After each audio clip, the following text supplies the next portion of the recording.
Listen up, suckers, don't get the jitters. But MC Rove tears the heads off of critters. That's true, it's cruel to see, but he's gonna be about animal cruelty. He's a man, he's a treasure trove. But tell me, what is your name? I'm MC Rove. That's right. We see parents who dream big, of honor students and artists. By supporting programs that help children learn, we help parents watch their dreams come true. From the Watergate Building in Washington, this is Hotline TV. Now here are Hotline editors MC Rove and John Mercurio. Has Obama mania subsided? Did Hillary Clinton enjoy the best week of her White House bid? Is Jennifer Capriati going to endorse? Here to answer this and many other pressing questions is Hotline producer Nora McElvanna. Thank you so much for joining us. HTV producer, sorry about that. That's my error. That's okay. Any mistakes you see that go on in the show, blame my staff. Definitely. All right, game this out for us. Hillary Clinton having a pretty good week. She's just come off very good fundraising. She's going to be the queen of the quarter. I think I saw a friend of the show, Chuck Todd, dub her that on NBC this week. It's been a good couple of weeks for her. It's been sort of a lackluster couple of weeks for Barack Obama. What's going on right now in the Democratic presidential primary? Well, maybe it's a little bit of Obama fatigue. Mm-hmm. The whole AP article, is he style? He's just style. He's not substance. I think it's a little bit of that, but I also think it's attributed to Hillary. She's run a very specific, meticulous. She's great at this. This is what she does. She picks up the phone and calls people, and this is when it's going to pay off. In this. Here's my thinking, though. You've got basically, as we've written this week, you've got the biggest storylines of the Democratic presidential campaign sort of colliding during the same week. You've got questions about how Bill Clinton is going to be either a help or a hindrance to his wife's campaign. At the same time that you're seeing the sort of Obama mania wear off on Barack Obama, a lot of people looking at some of his rookie mistakes. The media is sort of starting to turn. And in a way, in a Democratic primary, Hillary Clinton defending her husband is how she rose to political prominence in the first place when she decided to run for Senate, defending her husband, coming to his defense against Republican attacks. In a way, I think if this sort of subplot remains consistent throughout the primary, it's very good news for Hillary Clinton, unless Barack Obama is able to turn it around. And they're using Bill Clinton, what he's good at this week, which is just raising money. Fundraising. And I went to her fundraiser with Bill here in Bill Clinton, President Clinton. Sorry, God. Bill. No, that's yeah, all right. yeah. You call her Hillary, why can't you call him Bill? Exactly, exactly. I went to Senator Clinton's fundraiser. Indeed. And it was interesting that he spoke, but she was always on stage, and then he left her alone on the stage. You know, he was like very, as a friend of mine who was with me said, that's the most restraint I've ever seen him. So, they're using him for exactly what he needs to be used for. Well, is he just going to be really narrowly focused? I mean, is his use really going to be narrowly focused on raising money? I mean, obviously he can't be out there all the time with her because she, frankly, pales in comparison to him on the trail. I mean, you saw that at the Coretta Scott King funeral. You've seen it in different situations. Right. I don't think when they've appeared together this week, though, I mean, we haven't seen any of those articles. I think he's really doing a toned down Bill Clinton and knows what he is good for. And I also think that, this is a reflection of Obama. He's not making the phone calls, as they said. There was the article about in the group in New Jersey that they said every other candidate had called him, called them for their support, and same with every candidate, filmed a Kathy Sullivan goodbye tape. Right, and, except for him. These are, rookie mistakes It is rookie mistakes, but it's really interesting because they each of them, Hillary and Obama, benefit. There I go again. Hillary, Clinton and Obama sort of benefit by comparison to each other's downsides. I mean, Hillary is not a rookie. She is not going to make those same rookie mistakes. When she was in Las Vegas last weekend talking about health care, it was very clear to everybody there that she's learned from 1993. She's learned from her rookie mistakes, which she made herself back in '93. She now gets raves from people when she talks about comprehensive sort of policy issues. So by comparison to a rookie candidate, she looks great. On the other hand, you've got Obama, who doesn't have to apologize for a former president. He doesn't have to apologize, and sort of explain and excuse Bill Clinton's bad relationship with with the military from his term. But she doesn't or need for to pardons. apologize. I think this is why this is working for her. She doesn't need to apologize in a primary. These are That's people true. that That's very true. love healthcare already. They love what she did, and they don't care that she failed it. And within a Democratic at least primary, she they tried, still which love is Bill more Clinton. than Obama can say. Ouch. Oh. Sorry. Damn. Well, that'll do it Barack. for us today on Hillary versus Barack Obama. Thank you so much, Nora. Thanks, John. See you next time. Question for you, Quinn McCord. What do you get when you mix an all-time low approval rating with an ambitious astronaut? A dwarf planet? Close, but I'm thinking more along the lines of John Sununu, potentially vulnerable Republican senator up for re-election, might have a little rematch in store against former Governor Jeanne Shaheen, Democrat considering the race. Quinn, game this out for us. Well, Schumer would love Shaheen to be the Claire McCaskill of 2008. DSCC Chair Charles Schumer. That is the guy. McCaskill didn't want to run 2 years ago, but he had polls like this one today. Sure. And he shoved it in her face. And Literally? I don't know. Maybe he did. Did he beat up Susan Collins, too? Because I've heard that They're all very threatening senators now. They I are would. I'd indeed. be scared to meet any of them alone in a alley somewhere. Indeed. But you can be sure that he's taking this poll, and I know that DSCC probably has other polls. Probably they've done them themselves that they're showing them to Shaheen, and this could be enough to convince her. I mean, she's 10 points ahead. It's not close. On the other hand, this probably isn't news to her, and you kind of think, well, if she hasn't announced now or shown any real signs that she's getting the race, she may be happy where she is. She's at the Kennedy School of Government. Right. It's a good gig. It's a difficult year to be running for to be running for Senate, I think, from New Hampshire. To be trying to raise money in New Hampshire, you got everybody coming in. A lot of these Democratic and Republican presidential candidates, they're not raising money in New Hampshire, but they're sucking up the airtime, all of the oxygen, the political oxygen of the campaign season so far. I mean, I think it's a little bit of a challenge, I think, for anybody trying to run, whether it's Yogurt Baron Gary Hirschberg, John Sununu, or Jeanne Shaheen. I think it becomes a little bit of a challenge to get beyond the Barack Obama, John McCain, Rudy Giuliani, or Hillary Clinton.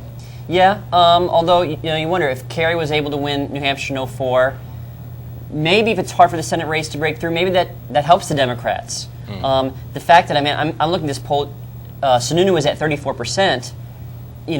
If he's against 34% against anyone, maybe that's a good encouraging sign for any Democrat to say, well, I can do at least that well myself. Is she going to be a little bit preoccupied? I mean, her husband has already signed on with Hillary Clinton. Is that sort of presumably a sign that she's also going to be working on Hillary's campaign? Well, it's certainly not an encouraging sign that she would get in. I'm sure they would all like to avoid all these cross-current entanglements between the White House race and the Senate race, and it all become very confusing. If Democratic donors are donating to Shaheen's Senate race, does that mean they're also now tied to the Hillary race if they're in favor of Obama or Edwards or Dodd or whoever? So it would complicate things, and that could be a sign that she's not planning on getting into the race. But Bill Shaheen, whenever you ask him, he'll always say, well, she hasn't decided yet, but I'm sure the pressure is on to fish or cut bait, as they say. She seemed reluctant in the past. Anyway, we are running out of time. Thank you so much for coming and joining us, Quinn McClure. Thank you, John. Always a pleasure. We'll see you soon. All right, James Dobson says he prefers Newt Gingrich over Fred Thompson in the 2008 presidential campaign. Bloggers respond saying they'd prefer Eric Estrada over James Dobson. Con Carroll, is the distance between conservative bloggers put between themselves and Dobson indicative of a larger trend in the right-leaning blogosphere? Con Carroll, talk to us. Absolutely, John. I couldn't have said it better myself. I couldn't either. I probably could have, but well, I can't read with a a man script. with your hair, of course, you can do anything better. Indeed, indeed. No, it clearly is. I think when you look at the traffic of conservative bloggers, the ones that are most popular, Michelle Malkin, Instapundit, Little Green Footballs, you see that their focus is all on the war on terror. This is what brought these people to the web. This is what they care about Iraq. They don't care about social issues. It's interesting. Is it true? I mean, do they really not care about social issues, or are they just not sort of emphasizing them in a year when they think that that's not really what helps them strategically in the I'll tell you campaign? Powerline's line from when it was an issue in both 2004 and 2006, when the Massachusetts gay marriage decision came out, and then 2006 it was all fought throughout. You know, they had the resolutions in Ohio, etc. Right. Their line is they called gay marriage the love that won't shut up. And their point basically is that, look, you know, this is something that judges and activists are forcing on the American people, not the other way around. And it's something they really don't care about. So, you know, they definitely don't feel the same way Dobson does. Do they care about it as much as like Andrew Sullivan does? Do they think it's the next big civil rights issue? No. It's just something they don't care about. So who benefits in the 2008 Republican presidential campaign from the sort of prevailing sentiment of the right blogosphere? I mean, if they're not running first to the we right, have to presume that the right blogosphere matters when it comes to electing people. Well, you have to assume if they don't, that's a major problem, I think, for the Republican Party, not just for the blogs. It's true. But if we assume that the bloggers matter, yes, I would say it would have to probably benefit Rudy Giuliani the most, because he is the one out there who has the most strident, not going to mess with the gay marriage opinion. I mean, Romney is now very much against gay marriage, but he has a flip-flopping issue there. McCain also has been kind of moving back and forth, but Giuliani is the only one who still is very much, you know, I'm going to leave it to the courts. We're going to leave it to the courts. I'm going to leave it to the voters and federalism, not the courts. And that really is the conservative blogger line. If you look at the guys like Powerline, Instapundit, these guys are all lawyers. A lot of conservative bloggers actually are lawyers, and they are all very upset about the issue from more of a constitutional courts enforcing their vision of the world on voters issue. And so that's since they do care about it, and Giuliani is with them on that. Okay, McCain this week decided, I think, sort of strategically, look, we have to make Iraq work, not just for the sake of this country, but for the sake of my presidential campaign. Yes. I'm so closely tied. I am the White House candidate in 2008, most closely associated with success in Iraq. I need to make it work. I'm going to double down on Iraq. He took to the blogosphere to sell that idea, and he's even got this surrender is not an option online petition that he's trying to do. How is that received, not in the blogosphere overall, but among conservatives? Among conservatives, it's received very well. That is McCain's big selling point among conservatives, that among anything else. When you look at McCain out on the stump, that is what he's talking, that is what 90% of his time is spent in these town hall meetings. Whenever he's talking with bloggers on conference calls, it's his highest selling point. It's what he stresses the most, and it's what they eat up the most. In reference to that online petition, a guy at Powerline, you know, was asking if he's the Abraham Lincoln of our age. So, you know, if John McCain does have a chance with the GOP in general and the bloggers, it's going to be on Iraq, and it's going to be making sure it works and that they win. But, you know, according to the National Journal, he has actually moved the most of any of these candidates to the middle of anybody. I mean, of anybody running for president. You mean on the stuff other than Iraq? On stuff other than Iraq, the sort of social conservative issues that we say they don't care about. We can tie this back together. How we started this up is that most of the people that are online blogging came to the medium because of the war on terror. Because of the war on terror. And Iraq is now central to that. It is the defining issue of our generation. Well, at least of 08. Just let it go with that. Con Carroll, thank you so much for being a good Christian, unlike Fred Thompson. And well, I haven't got my James Dobson sign-off, but I'm working on it. I'll let you know how that goes. You've got the Hotline TV sign-off. Oh, good. Thanks so much. All right, in honor of this week's radio and TV correspondence dinner, we here at Hotline TV have decided to pay tribute to our own favorite TV personalities with a new segment we're calling Which Loudmouth Blow... Card said this perfectly useless thing. All right, joining us for this exciting new segment, Catherine Lear. Thank you so much for joining us. Thank you. All right, I'm willing to play ball here. Go ahead. All right, let's start it off. It always makes you feel kind of dirty. Oh, God, that sounds like, what's her name? That Ruth Bader Ginsburg. No, not Ruth Bader Ginsburg. Who's the woman who was the sex expert in the 80s? Dr. Ruth. I was just born then. So. It is amazing how frequently I can feel old here at the hotline. Sorry. I love that. I don't know. Who said that? Oh, was it Larry King, I bet. Larry King. No. Oh. No, even better is Tucker Carlson, excuse me. Good old Tucker, friend of the show, friend of the show. When he was talking about what it's like to actually like a press secretary. Ouch. Oh, okay, sure. Of course, talking about Tony Snow. Yes. All right, moving right along. Very decent man. Okay, next up. Why doesn't he wedge her? I'm not talking about wedgies. Excellent. I'll give you one guess. This is not a Stephen Colbert or Jon Stewart reference. No, late night. Give me a hint. Give me some kind of, not a guess, but a hint. Wedgies? Was it a sports reference? Was it a Tony Kornheiser reference? No, it was a reference to Hillary and Obama's feud. Was it Alex Trebek? That's my guess. Yes, exactly. Was it? No. Chris Matthews. Chris Matthews. Hardball a few days Another ago. Deep good friend of the show. All right, moving right along. Next up, it's a tall order marrying the world's tallest man. David Gregory's wife. David Stretch? Gregory, otherwise known No. as David Gergen on CNN today throughout the whole Karl Rove thing. They kept referring to him and identifying him. Look at David Gergen up there dancing back there. David, could you imagine if David Gergen were up there with Karl Rove? That would have been a whole different situation. Who said that? Actually, Wolf Blitzer. Ah. Being corny. Excellent. Yeah, I'm sure his producers wrote that, but you never know. Maybe he just tossed it in there. All right.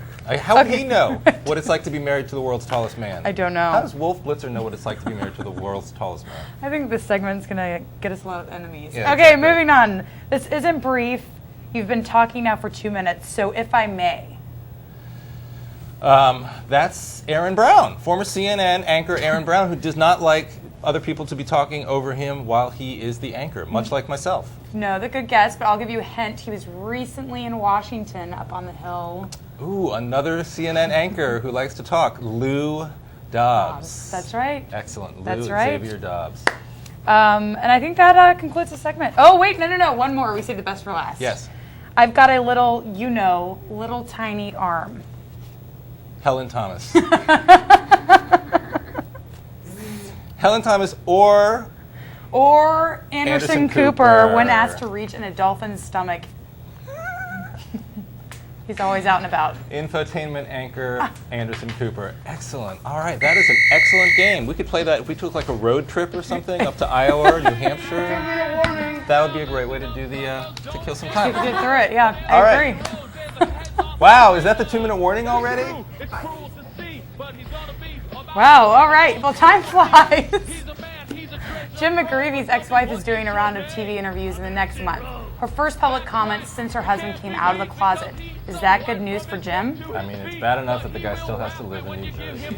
John McCain skipped out on an opportunity to lash out at actress Jane Fonda this week. Catherine, was it Monster-in-Law that softened him up? You know what? I think he actually owes her for all those workout videos that firmed him up. Nice. Nice. That gives you a visual. All right, John, pretend you're Paula Abdul for a second. Is Karl Rove's performance more MC Scat Cat or Sanjaya Malakar? I think Karl Rove gives new meaning to the website votefortheworst.com. Shazam! An 8-foot-tall man found love this week. Catherine, how does Bill Bradley do it? Clearly by not trying very hard. Ouch. Man, we're harsh today. All right, that's all for today. Thank you so much for joining us here on Hotline TV. We'll see you next week. Thank you, Catherine Lear, for joining us. Thank you, John Mercurio. We'll see you.